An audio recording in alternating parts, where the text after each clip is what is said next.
right, they can hear? I think so, it should be. Okay. You can always ask them. Oh, if you can hear me, can you give a thumbs up? Yay. Happy Tuesday, Sangha. We're happy that you're here with us once again. Just a few announcements. This Thursday, so 2 days from now, we will be continuing our now monthly novena prayers. We'll be starting between 5:45 and 6 o'clock. We invite you to join us on our YouTube page. Please send your confidential prayer requests for yourself or your loved ones, including pets, who are sick, suffering misfortune, or departed. You can send those to prayer@heartwoodrefuge.org. Coming up soon, we have a few retreats. One, I think, is this next week, which is April 15th to the 18th, Metabolizing Emotion and the Art of Being in Touch with Yourself with Nick Krantz. Also, on May 15th, we have Letting Go in 4 stages with Martine Batchelor. So again, go to our website in the retreat section for information and to sign up for those Zoom retreats. And as you know, Venerable Panawati will be offering a study of a Mahayana discourse translated from Chinese to English on the Dharma relating to the question, what is cultivation? So I think we're like 3 or 4 weeks in now, so it's a really great class. So this will be held on Fridays from 4 to 6:30, and look for a registration link on the Heartwood website. Donations and Donna, you guys got it. You help us so much. We really can't ask for anything more but what your heart is able to give. So thank you so much for everything you've done so far. And Thrifty Treasures, if you weren't here for Sunday Dharma, just to let you know, we had our grand opening on Saturday, April 10th, and it was amazing. So many people came. They're really excited about the deals they got. They're happy about the fact that we are a nonprofit and the money will be going back into the Hendersonville community. So it was just a really great event. We're like 3 or 4 days in. We already have very loyal shoppers who come back every day, which is kind of, the whole gimmick.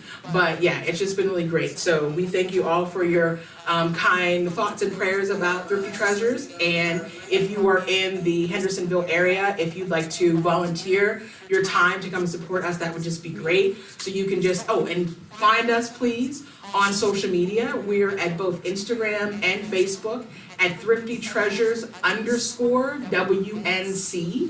So if you're interested in volunteering, you can just send us a message or let us know. We'd love to have you there. And we are at 115C, 4 Seasons Boulevard, right next to Go Grocery. So thank you so much for your help with all of that, and reach out to us if you'd like to shop or just to come support and volunteer. And lastly, for Heartwood in general, please make sure that you follow, and share us all over your social media to help us spread the Dharma. Thank you so much.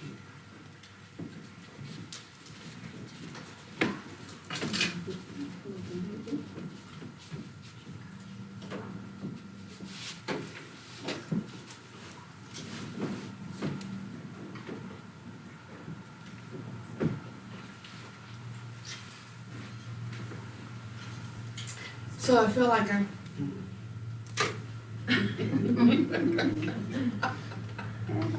So I feel like I've been gone away for a very long time. It's just been a week, right? But you all are also so close to me in my heart. There's a song that came out in the, I think it's in the 70s, or it could have been the 60s, but I think it was the 70s. And don't send me no notes now. But it says, your body's here with me, but your mind is on the other side of town. This is a guy singing to his wife or his girlfriend or something. And he could tell that she wasn't there with him. Physically she was, but her mind was someplace else, her heart was someplace else. And so it's not always a matter of where we are physically, but where we are in our mind and in our heart. And I tell you, if you tap in to that part of you, you can connect in a way that's way more fundamental than the physicality.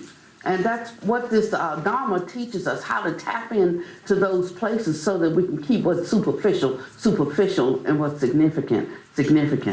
So you could say that the world is like bizarro world. Everything is turned upside down. What's up should be down, and what's down should be up. So they talk of the Dharma, the Buddha Dharma, as that which turns the cup upright. I love how they have all of these images so that we can really understand something. My Buddha master was always saying that all worldly Dharma is Buddha Dharma. You know, and he's saying that anything you really want to know the answer to, you can find it if you can learn how to penetrate and ponder deeply just the everyday occurrences that take place in your life, and just the everyday conversations, the everyday events, the relationships, everything, if one was not so attached to them being one way or another, if one was not so attached to them as being a needful for one's survival, if one was not so opinionated about what it means and so forth. So I'm going to tell a story that Pandita tells very well. I don't tell it that well. I think I'm forgetting a part of it. But I think you'll get the gist of what I mean in the story. And so there was this old, in this village, there was this old poor farmer. And people would come by and say, so sad. He says, I know you're so sad. The conditions and the crop's not going to be any better this year. And he'd say, we'll see. And so one day, a white stallion appeared in the farmer's yard. And so the villagers came by and said, oh, I bet you're so happy, you know, that this white stallion has showed up for you. He said, we'll see. And so then the son decided that he would ride the stallion, and he got on the stallion and he fell off and he broke his leg. And so the villagers came by and said, oh, I bet you're so sad about what is happening. And the farmer said, we'll see. Shortly after that, the king's army came and they conscripted all the young people, the young males in the village. And his son couldn't go to war because he had a broken leg, you know. And they came and they said, oh, we bet you're so happy. And he said, we'll see. Now, I think the story goes on a little, thank you, Travis, goes on a little beyond that. But you can just make that your story. You know, that can be my story.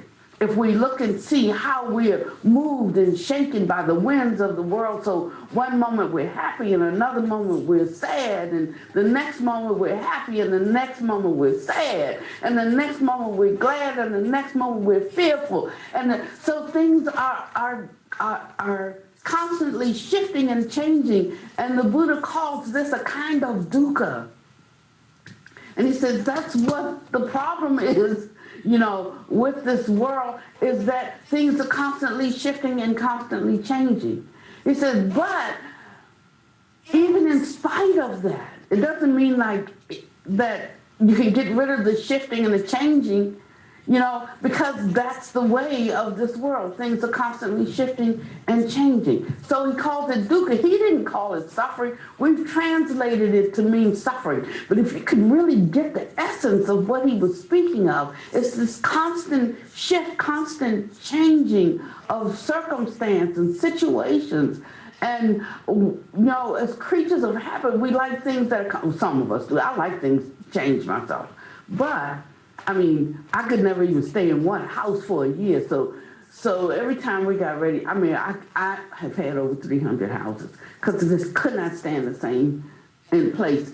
And then I felt that way, so I thought other people felt that way. So I went in the housing business. That's what I did, you know, as a career. And I loved it. I would drive down the street, see a dilapidated house, stop and get out, no sign in the yard, it looks abandoned to me. So I just go in it, you know, sometimes even at night with my flashlight and I'd look up the owner and try to buy it from him and make it beautiful again. So there's a certain vidya that likes the healing vidya. Is like repairing broken things. You know, so I'm a person that collects, now I'm not speaking of everybody now, that collects broken things and tries to restore them, you know, or give them space to restore themselves. And that's a certain type of healing, it's a healing vidya. And so, And so this story is particularly important to understand because it shows us that dukkha doesn't just mean suffering. That one definition of dukkha is the constant becoming, something becoming something else, something shifting, something changing, and we find that very uncomfortable. And partly because of our insistence or our constant attitude of what the Buddha said, things that are not worthy to be considered me or mine. So the danger in egoic notions, the notion of an individual identity, the notion of a personal self, is that it sets one up for experiencing dukkha as suffering. Just changeableness. One thing shifting and becoming something else. But what if we just saw it as this one way and then it became that, without saying that this is good and that is bad? And what if it was just recognizing the changeability or changeableness of everything in this reality? Then we wouldn't worry when our jaws sag, when our hair gets thin, when we get wrinkles, when we lose our wealth, when we gain our wealth, we won't be too happy. You know, it's being able, but we try to fix everything. And maybe things don't need so much to be fixed, but to let the wind blow unimpeded, to let things flow in and to let things flow out. And he said, and we can observe and see what there is to know about that, what there is to gain about that, what there is that might be present that hasn't been in your purview, or what you don't know about. So we see things in snapshots.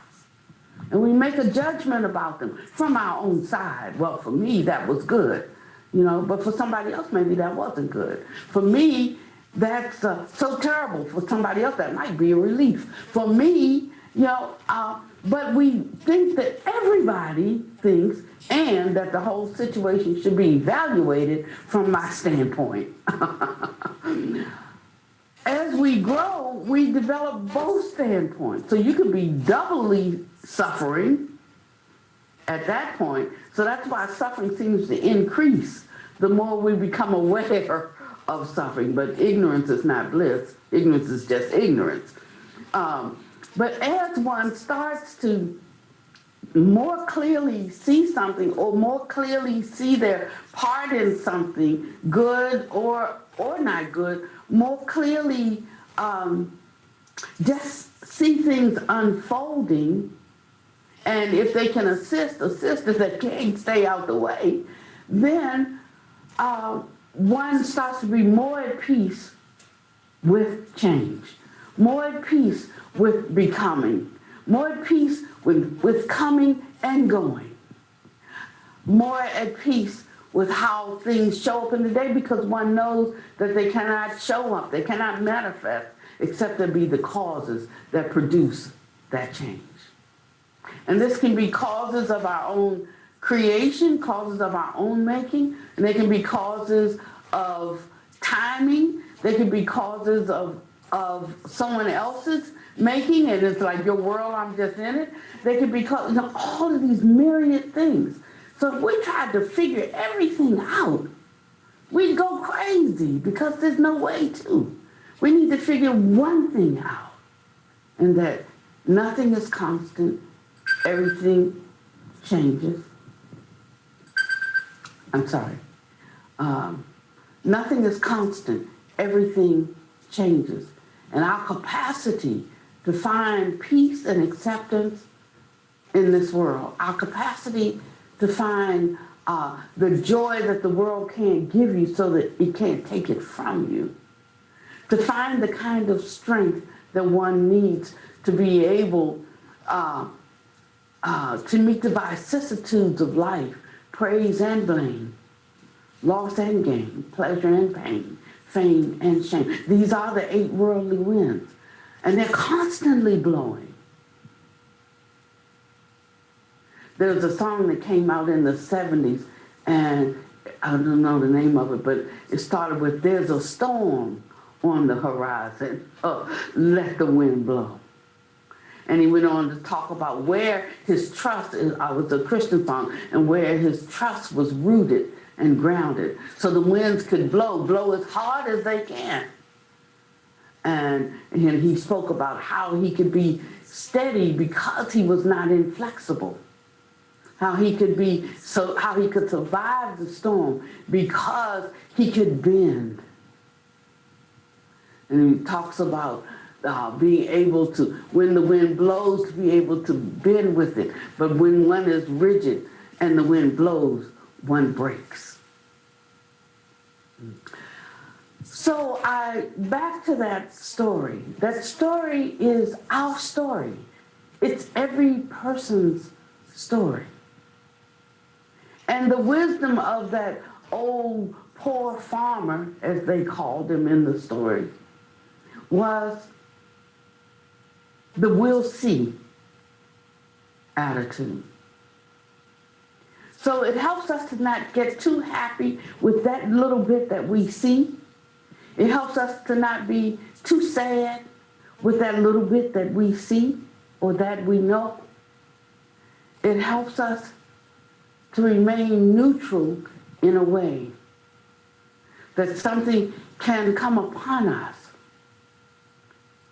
but that we have the strength to endure, and we have the inner joy to not only survive, but to be able to not lose our footing.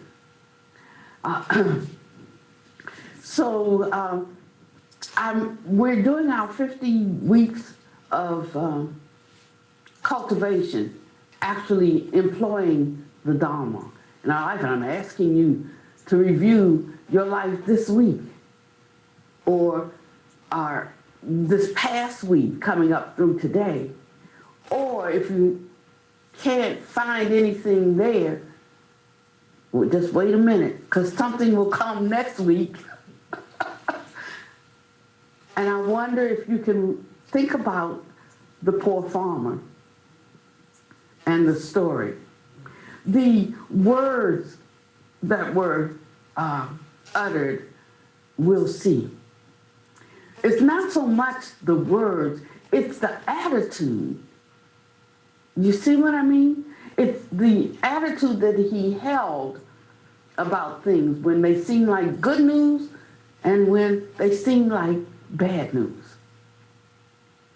It's a way of holding the day and accepting what comes in the course of a day. And when I say accepting, that doesn't mean that everything is okay. It means that it showed up. It's here now. You know, the genie's out of the bottle, can't put him back in. You know. So what shall I do now? How shall I step forward? How shall I hold myself? How shall I carry myself? And if one starts to do these practices, you'll be amazed. You'll be awed and amazed at your capacity to live life without a lot of fear, without a lot of consternation. You know, he said that even unwholesome mental states would invade your mind, but not remain. Some people have a situation or a downfall, they just cannot get over it. They cannot overcome it, cannot survive it, cannot move past it. But what I love about the Dharma is, for me, the Dharma it's like a friend that sticks closer than a brother. The Dharma has never led me astray or told me a wrong thing, even when I didn't like what it said. Even when I said, well, in my reality, that doesn't appear to be so. Even when I said, I don't agree with that. I tell the story of, in my Dharma books, I hardly let anybody see them because I write in them all the time. I write in margins. When I have an aha moment, I note that in the margin. And when I have a very disagreeable moment with the Dharma, I note that in the margin. Sometimes I'll pick up the book 1 year later, pick up or happen to run across that particular page when something's being explained 1 year later, 5 years later, and I'll look in the margin and say, that's not true. And I'm like, how could I have not understood that? That's so simple. I'll say, like, I don't believe that. And like, now I do. And it's not a blind belief, but somewhere along the line, it has been put to the test. Somewhere along the line, I have been put to the test. And when nothing else worked for me, that Dharma that was my last choice, that one worked for me. And so over time, we get a lot of things in our bag, so sometimes we pull out something that says overlook a slight, tolerate a fault. Another time we pull out something and says that has to be dealt with. Another time we'll pull out something and so the wisdom speaks to us different times because every situation is different. And we grow in this way. Sometimes we make mistakes in it. We grow from our mistakes as well. But I say that when we hold the Dharma to help us to understand how to take the next step, how to guide us through the vicissitude of the moment, really looking for that wisdom, the Dharma never fails us. Sometimes we have to search out because we don't know where to find it. It's better to have, fill your arsenal. Nobody wants to have to learn how to swim having dropped in the middle of the ocean. Better to learn in your daddy's pool when you can hold on to one side and stroke with one hand. So it's good. That's why we study. That's why we practice. That's why we discuss things. Not just because we're lonely and want to have some conversation. We do it so that we can fill our arsenal. So that when the hurricane comes, when the storms of life are raging, we can be better prepared to stand. And having done all to stand.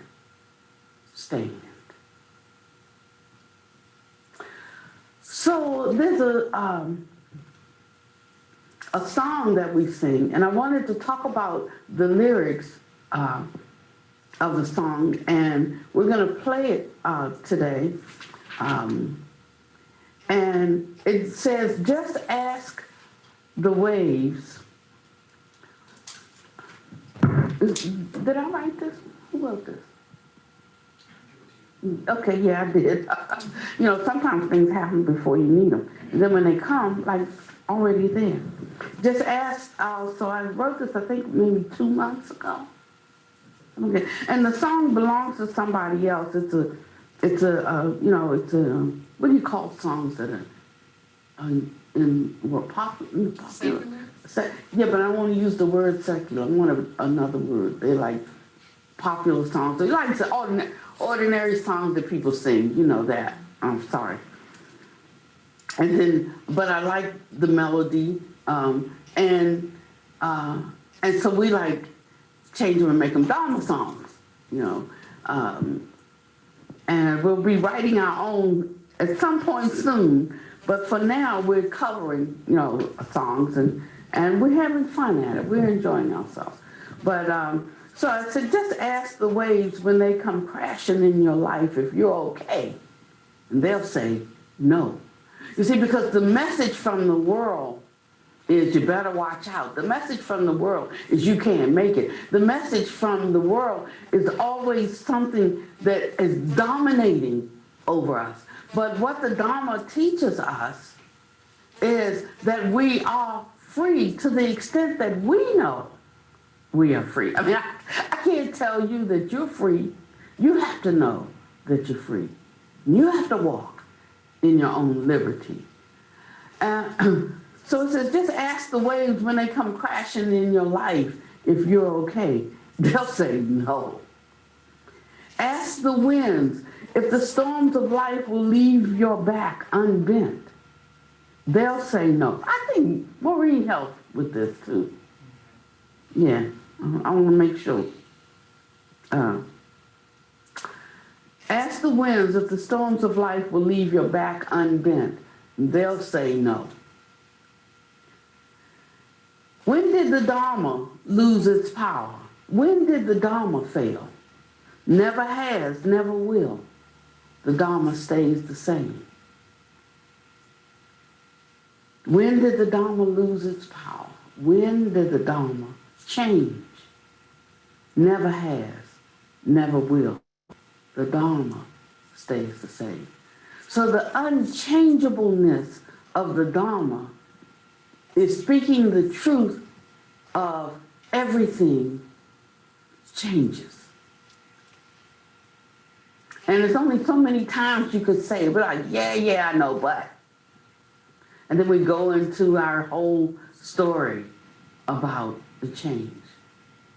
Now, I learned something. I was doing a study about mindfulness because I'm always dinging it just because I think we have it so unbalanced that we completely miss the Buddha's point about things. Because whenever he spoke of mindfulness, it was always tied to something. Mindful of what? It wasn't like mindfulness. It was mindful of what? And it's if one is being mindful of something, it's being mindful of what is beneficial and what is not, what is useful, what's not. And then we can put our categories. If you can hear me, can you give a thumbs up? Hey. Happy Tuesday, so I know we're happy to hear you.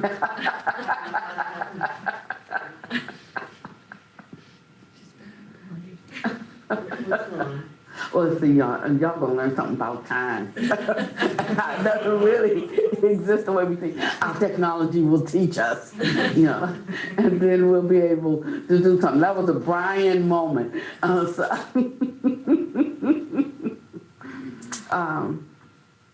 Yeah, I'm just gonna say though, there are spaces that we can get to that are out of time in the way we understand linear reality. But if linear reality is all you hold to, then you may have a hard time really seeing that, even though it may be right there, obvious to you. There was, who was it? Well, I'll come back to that because I want to stay with these lyrics for a minute. It says, just ask the words you pray in desperation if they're heard, and they'll say no. So that's like vain, empty, prayers and praying. And this is, do the words hear you? Like actually, no, they don't. Ask the grave if you're strong enough to break free from its chain, and it will say no. Now, the Buddha talks about if there is the born, there is the unborn. And then as he begins to speak, I watched this show, the science show. I like science shows now. I used to not like them because I didn't understand science at all. And I felt that science was too concrete, too linear, too dogmatic, and yet our science is changing all the time when we learn something new. But yet we hold it up as being so absolute and firm. I mean, we ordinary people do. Scientists don't, I can tell you that. Scientists are the most woo-woo people I have ever met. And so they were saying that if you really understood phenomena and how things come together, how things manifest, and particularly how thoughts manifest in the mind, and how one sees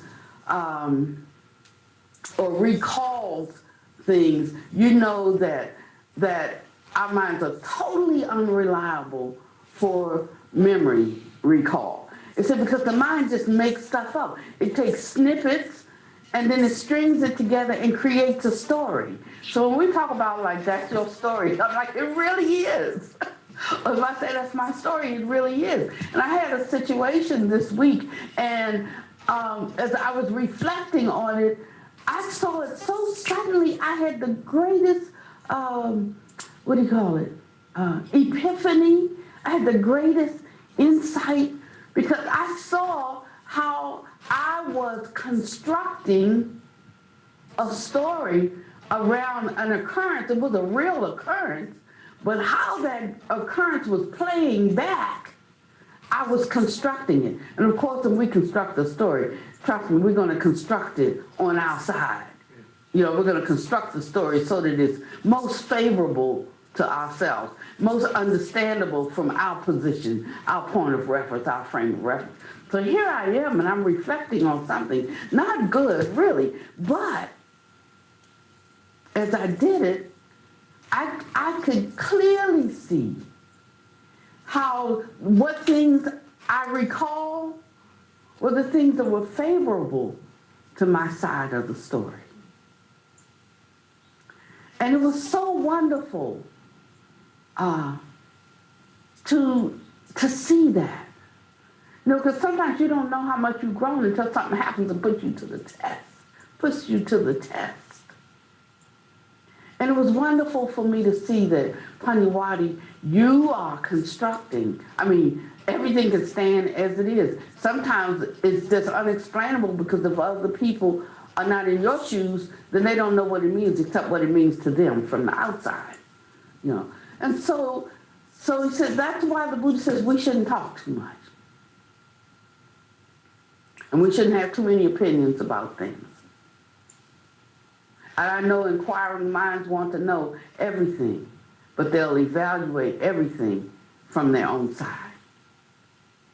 And in this way, it becomes not useful. So something can be said, but not too much should be said. Only enough to comfort, to soothe, and to bring a bit of clarity as is needed. And the rest we hold. Yeah? So this occurred, but out of this, there was this great insight that is leaving me, I can tell you today, changed. Because when it has occurred in the past, I have felt pain. And clearly seeing something today, I did not this time. I was free from the dukkha. The superficial are the events. The superficial is the clutching and grasping around the people, but that which does not change. The truth of changeability, the Dharma, grasp that, because there is where your freedom is, in every moment, in every situation, in every relationship. So you could choose it if you want. If you don't, it's okay. Just scratch that out, disregard. And life will teach you something. And so from that insight, I began to look back and at my life. And it like fell like dominoes, like different events, just falling.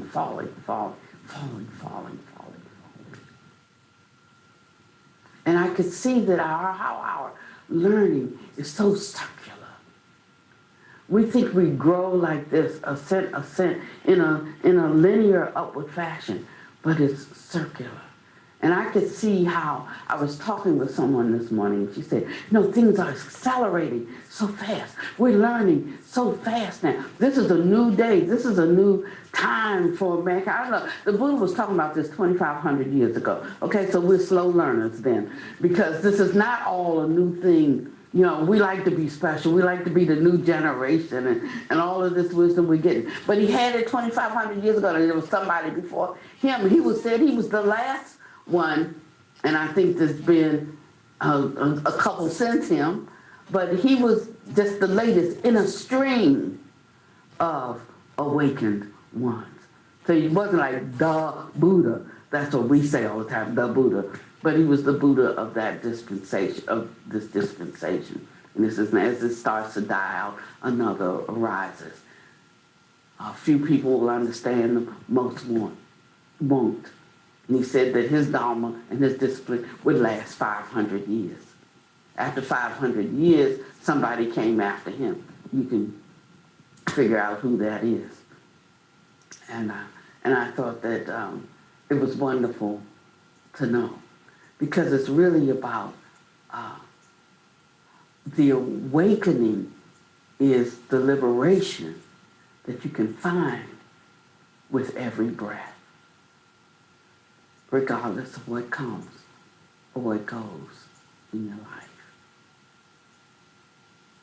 This life is the only life that Panyawadi will have.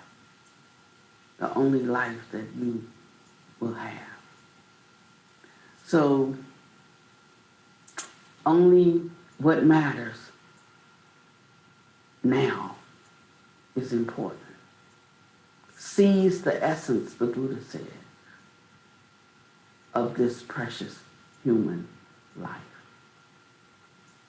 And I'm asking you this week, as you encounter situations of your own making, situations of somebody else's making, situations of we don't know who, how, and what, just whatever comes in the course of the day, how can you meet it? Can you meet it with a certain amount of confidence and dignity? Can you meet it in a way that allows your heart to not be faint and your mind to not grow weary? And if you can't, you have work to do. The Dharma is for that kind of reckoning. The Dharma holds that kind of offering. The Dharma gives us that kind of joy, even in the face of difficulties. The Dharma makes one reliable in that way. The Dharma keeps one steady, or lifts one, straightens one up if their back is bending. All of this is what I call the Buddha Dharma. It's a long word, it's too long. We like truncated words. And so we just say the Dharma. But he said it's not all Dharma. It's the Buddha Dharma, the liberating Dharma, the enlightening Dharma, the lightening, lifting Dharma, the ascending view.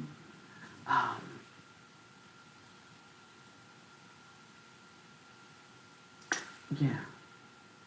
And if one in difficulty turns their eye to the Dharma, there they find joy, they find contentment, they find hope, they also find understanding. And there's nothing that they can't endure. come out the other side. I used to, in the Pentecostal church, they say, tell me, how did you feel when you came out the wilderness? You know, now when we were in the wilderness, like we were crying and groveling at the altar and praying for a miracle, and we were, in such distress, and we were in such sorrow. And it doesn't mean that we're not touched with with the feelings of the infirmities of the moment. But we're not crushed and we're not overcome. Because we know this moment too will change. And the thing is, in the twinkling of an eye, because as soon as the mind shifts, the situation has changed for you.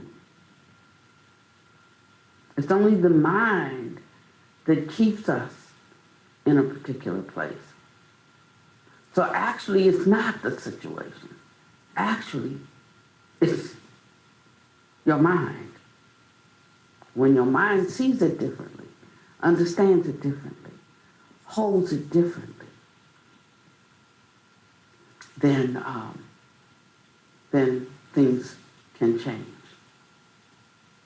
Or things actually, your perception of things change. And he said, mind is chief, mind made, are we? Whatever we think, whatever we ponder on, that becomes the inclination of the mind. That's what the mind grasps. That's what the mind thinks. And out of such thinking, we will produce actions. So, watch your mind this week. Or reflect back on something that has you troubled. Just can't get over it. I tell you, the only thing between that and liberation is what you choose to hold on to, what you choose to grasp. And again, it's not being insensitive, but it is really seeing that with every temptation, there is an escape. That's the good news of the Dharma. And when you have fully understood that, then you can point others to the way. So the song goes on to say,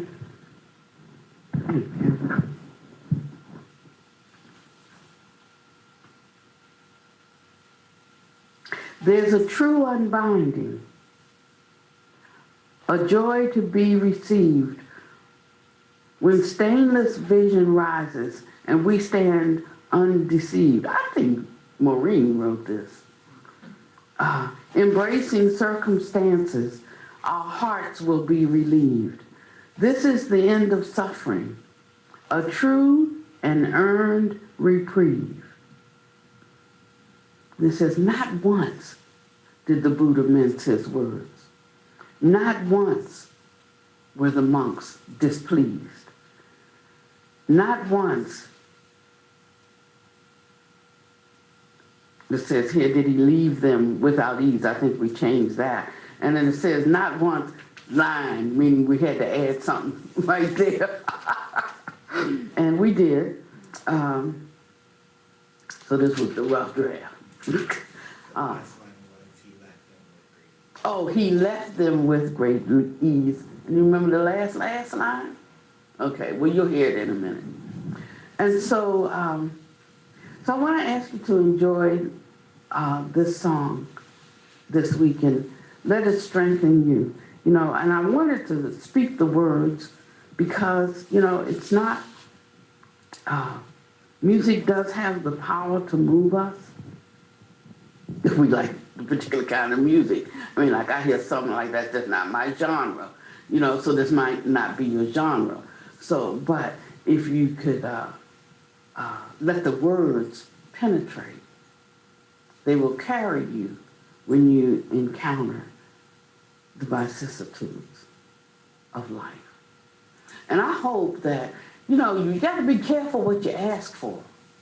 Because we talked about this year not doing so much studying. I mean, we're like crammed up to here with Buddha speak. But being able to walk out more of it is what is desired. And I know that for everyone, the one we agree with and the one we don't agree with. I know that goes for everyone, the one who can do good and the one who we think is not doing good. For the one that we love and for the one that we find hard to love. And if we could recognize that we are all the same because we all have an appearance here in this particular world,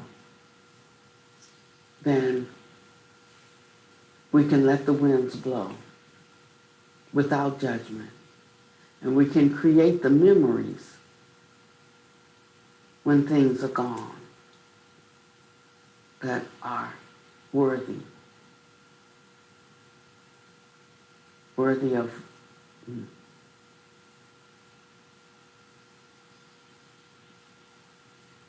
worthy of the time spent together, worthy of the great plans,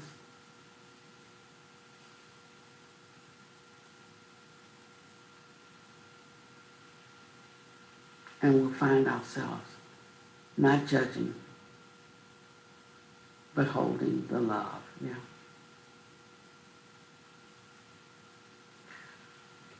Okay, so that's really all I have to say today, so I should stop talking. And we will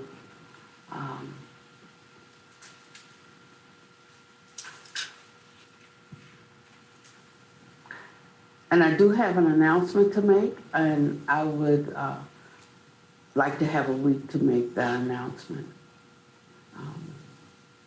because I'd like to check my words. Okay.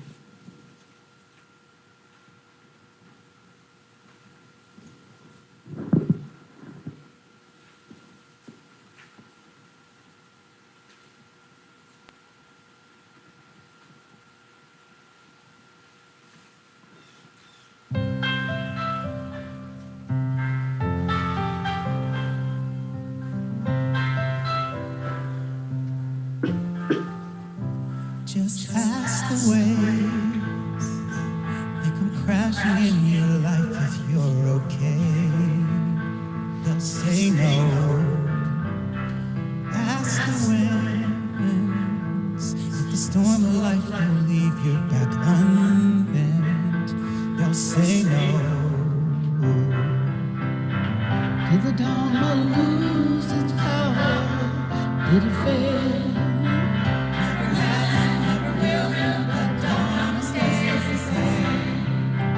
Did the Dharma lose its power?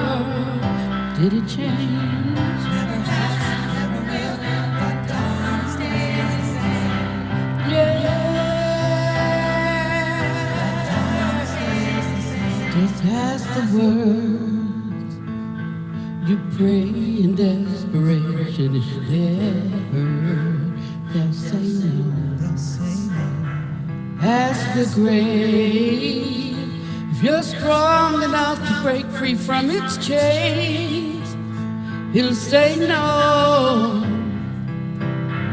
Did the Dharma lose its power?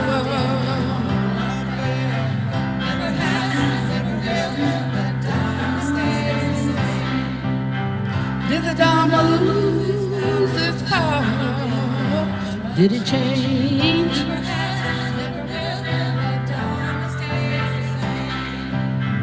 There is a true unbinding, a joy to be received. When stainless vision rises and we stand undeceived. Embracing circumstances, our hearts will be relieved. This is the end of suffering. A true to the Dharma. Did it fail? Did it fail? No, no, no. The Dharma lose its power. It will never will. The Dharma stays the same. Not once did the Buddha meant his word. Not once. For the monks and nurses please. Not once. Disciples had rejoiced. Not once. He left them with great ease. Did the Dharma lose its power? Never held. Yeah. The Dharma lose its power.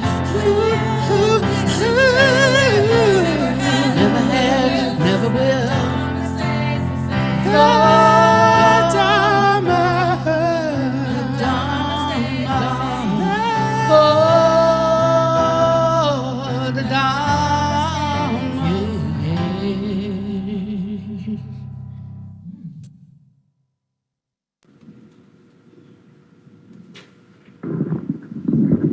May you be happy, may you be at ease, may you be able to meet the inevitable difficulties of life.